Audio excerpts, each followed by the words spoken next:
It's a very complicated subject. There's lots of research on the topic, but I think really it's important to think about three big things. And the first of those is how trauma affects cognitive development and the development of the structures of the brain. So in the most basic terms, when children are experiencing trauma, there is a release of stress hormones for all of us. When anyone's experiencing any kind of trauma or fear, we have that fight or flight response. When children are having repeated traumatic events, there is an overabundance of that stress hormone in the brain, and we know that that causes actual damage to the development of the structures of the brain. What that also does is creates this sort of always-on state of alert where there's an overabundance of the cortisol, that's the hormone in the brain, and children are always in that hyper-vigilant state to protect themselves. What that does as far as brain development is that sort of creates a situation where the other neural pathways are not able to develop as well as they should or in a timely manner during those critical periods. And so the parts of our brain that regulate decision-making, emotional regulation, judgment, all that higher order thinking is less developed when kids are experiencing repeated traumatic events. What that means for behavior is that we have actual cognitive delays for kids with a trauma history. They can have lower IQ, they can have problems with language development, they can have problems with judgment and decision making. And so in terms of behavior, if you think about how that kind of disrupted brain development impacts behavior, so much of the way we interact with the world is through language. When we're giving instructions to kids, we often use a lot more words than we should. We also expect that kids can make good choices, and so when we give choices, we think that they understand what those choices are. But if you have cognitive impairment, if you're having difficulty understanding language, you're going to have difficulty understanding what you're supposed to be doing in those situations. And the typical strategies that we might use with kids who don't have that kind of impairment are not going to be as effective. So that's one big area that it affects behavior. The second thing you really need to think about is the issue of attachment. And again, we could have an entire class on attachment, but the basic, most simple level, we know that a secure attachment is the foundation of all further development, that we need to have that secure attachment during those early years. Children who have been traumatized, particularly from their primary caregiver, have really disorganized attachment because the person from whom they're going to go to feel safe, to learn trust, to learn that the world is a predictable and loving place, is also the person that is perpetrating this scary and traumatic event on them. And that is incredibly confusing. In order to understand the world, it doesn't make a lot of sense. And so these children don't know how to trust the world around them. They feel like they don't know how to get their needs met. And so that foundation for future relationships is very much impaired.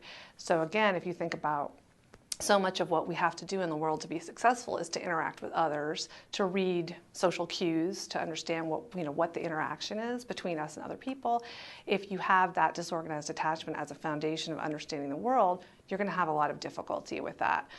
So many behaviors that we see from children with a trauma history are a result of just not having that secure attachment. And then the third thing that's very important, especially when you have a child in your home who has a trauma history, is understanding trauma triggers. And what that means is that there are going to be things that remind the child of the trauma, but they might not be readily apparent to everyone around them. So if you think about your own memories, things that trigger memories, smells, sights, sounds, all those things can immediately take you back to a positive moment in your childhood. With children who have a traumatic history where that's been the majority of their experience, those exact same triggers take them back to this very scary place. But they may not be evident to us. So it might seem like a normal transition from going to bedtime, but something about that event, the lighting, the location, triggers a traumatic memory, and the child's going to react as if that's happening at that time. Those reactions are behaviors that children developed in order to stay safe, and so they were very adaptive behaviors.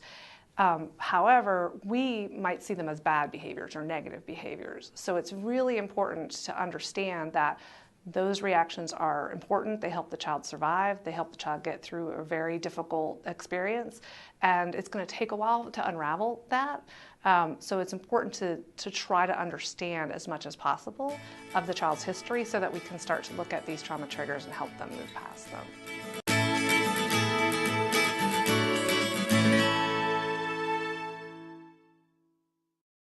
Well, we often say that, if there was a single book where you could just look up, okay, here's the behavior and here's what you do. If we could create that, we would make $1 million. And people really want that. And it's completely understandable why we want it, because difficult behavior is exhausting and it's confusing because it changes. You think you've mastered it and then it changes again. And so there's lots and lots of resources out there that you'll find that will say, if you have this behavior, you should try this strategy, and if you have this behavior, you should try that strategy, sort of like you have a recipe and here's the answer. And it's not to say that those are not helpful or effective, but they won't be every time. And I think that's where they get to be very frustrating. And so for all children, but especially for children with trauma history, we have to remember that we're human beings and we're all different and we've all had different experiences. And so we cannot take the outward appearance of a behavior that might look the same in two kids and treat it the same way, because that behavior might serve two completely different needs. So what we talk about when we think about how to manage behavior is this idea that we've got to understand the need behind the behavior. Every behavior that we engage in as humans is meeting some need. It's not always entirely clear, or it's not always the best thing for us, but it is meeting a need that we're trying to reach. So I need attention. I feel like I don't have secure relationships, so I'm gonna throw a lot of stuff and yell and scream because you're gonna come over and tell me to calm down. And that's a relationship. It's not the greatest relationship, but it is a relationship. And on the most basic level, I think people sort of understand that behavior is doing something. With children with trauma history, as we were saying earlier about trauma triggers, it can't always be clear what it is they're trying to get met, because the behavior doesn't necessarily make sense. It's not so much of a direct connection between the behavior and the outcome. There's a lot of internal processes happening as part of getting those needs met that we don't necessarily understand from viewing that behavior from the outside. So what we have to learn to do is to really, we talk about becoming a behavior detective, is to really learn to analyze and understand the pattern. One of the wonderful things about working in behavior for so long is that, I really believe if you take the time, all behavior operates in a pattern. We tend to repeat these loops that we get into because they work to a certain extent, and we do them over and over and over again. So if you're good, if you learn how to find the clues to that pattern, then you have the ability to unravel the pattern and to sort of help them learn a new pattern. But because each child is different, and because the way that pattern has been developed is different, we cannot apply the same strategy to every single child, even if what they're doing is the same.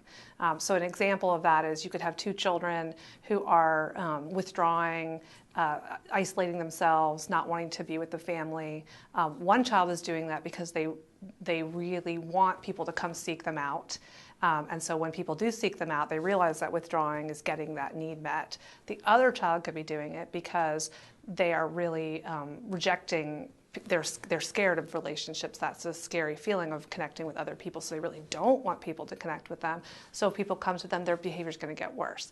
Outwardly, the behavior looks exactly the same. The approach would have to be completely different. And we could only know that by analyzing that pattern over time.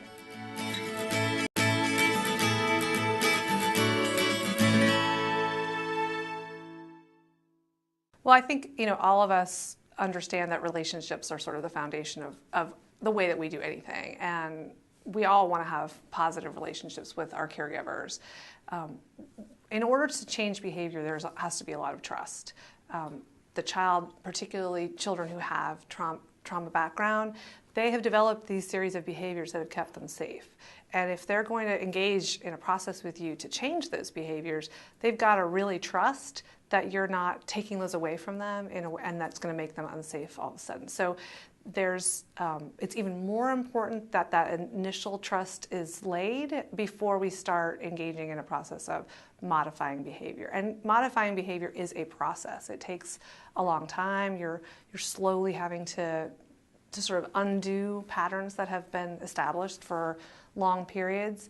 And you want the child to be with you in that process rather than it's something that is being done to them. Like, you want them to engage in that. And if they don't feel that you really genuinely have their best interests at heart and you genuinely care about them as a person, they're not going to be able to engage in that process as easily. I think the other thing that's really important is that many children who have developed these behaviors that the outward world sees as negative are very used to connecting those behaviors with who they are as a person. So they see themselves as bad people, and that the world around them is just going to label them as bad. And they start to believe that in an internal process. Like, these things must have happened to me because it's my fault, I'm a bad person, I act badly, people react to me badly, therefore I'm a bad person.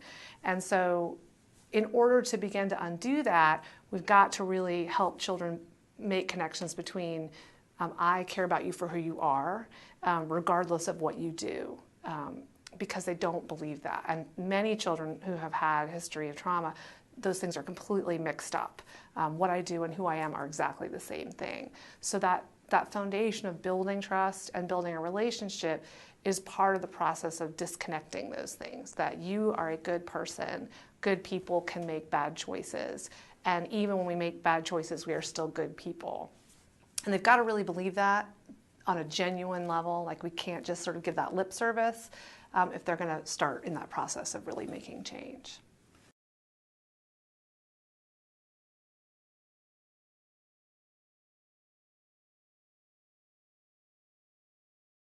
Well, I think we have to sort of think more strategically about what trust is. You know, we talk a lot about we've got to build trust, but we do not give people a script for what that is.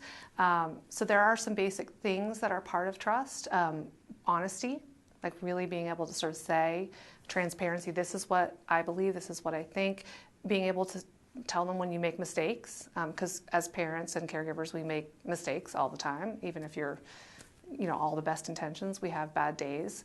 And so when kids hear people say, you know what, I raised my voice and that really wasn't a good choice and I'm sorry, they're getting that role model, number one, of like, oh, people can make mistakes and they're still okay, but they're also seeing that it's important enough to you to go to them and sort of make those amends.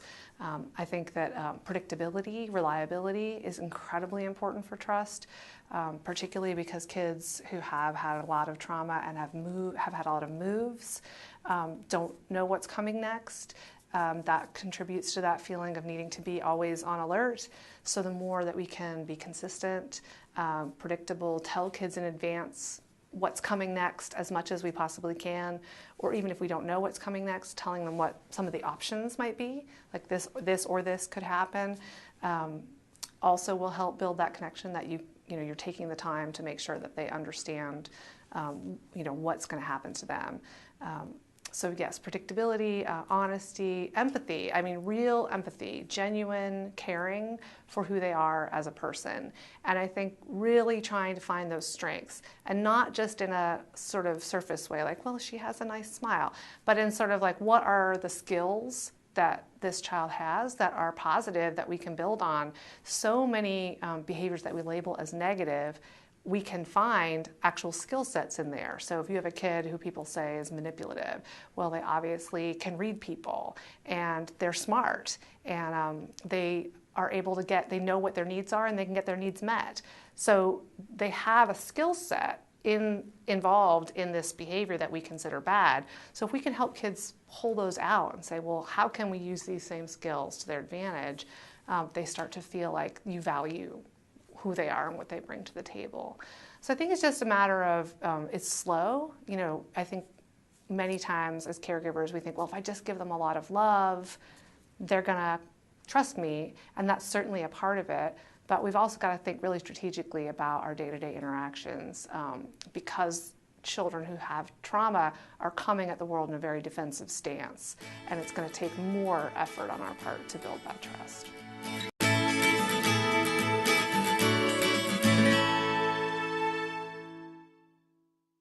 Well, if I was going to talk to a foster parent or a biological parent or any caregiver that's working with a child who has challenging behavior, I would say, first of all, that it is hard, and you need to accept that, and it's okay to admit that it's hard, and that you can't necessarily do it alone. I think we tend to think if I can just muster up the strength, I'm going to be able to fix this.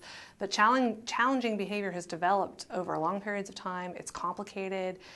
It probably happens in a variety of settings, and you're going to need help, and you're going to need other people to support you in this process. So it's important to know that, and it's okay to ask for that help. I think the other thing I would say is that many challenging behaviors feel very personal. They feel like it's something the child is doing to you. And many times the things they say will be aimed at you. They will be very specific about the things that you are sensitive about.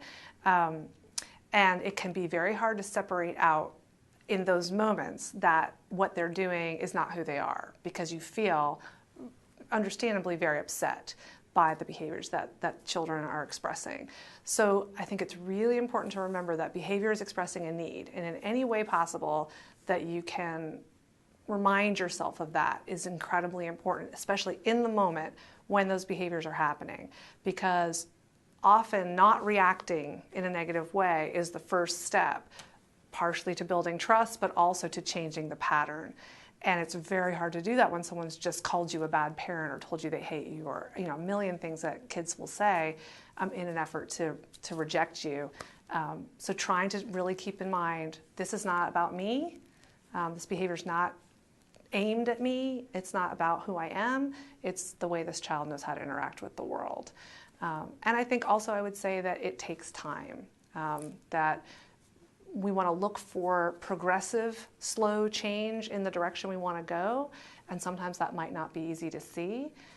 But if you are looking for magic overnight change, it's not going to happen. But you will see change with consistent efforts. They're just going to be slower and over time.